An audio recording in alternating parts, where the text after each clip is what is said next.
தேவனுடைய விசுவாசத்தில் நாம் ஆயிருக்கும் போது அவர் உங்களை விசாரிக்கிற தேவனாயிருக்கிறார். நீங்க போகுது வருது உங்களுடைய எல்லா சூழ்நிலையும் தேவன் அறிகிறார். தேவ பிள்ளைகளே, நாம் மகா பரிசுத்தமான விசுவாசத்தின் மேல் ஆயிருக்கிறார். மகா பரிசுத்தமான ஒரு விசுவாசத்தில் நாம் கடந்து வந்திருக்கிறார். ஏதோ சும்மாவே நாம் ஆயிருக்கிற மாதிரி அல்ல. ஏதோ விசுவாசத்தில் சபைக்கு வரும்போது மட்டும் விசுவாசம் இருக்கிற மாதிரி அல்ல.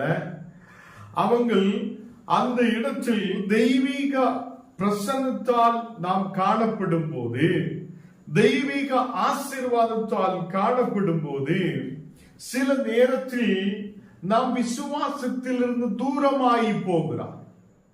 அநேக மக்கள் இந்த நாடுகளில் விசுவாசத்தில் இருந்து பின்னாடி போகிறார்.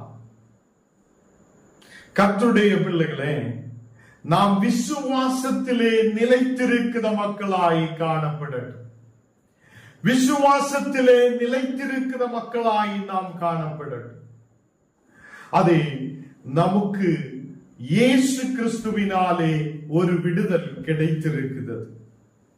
நாம் தேவனுடைய விசுவாசத்தில் எப்போதும் ஆகியிருக்கட்டும்.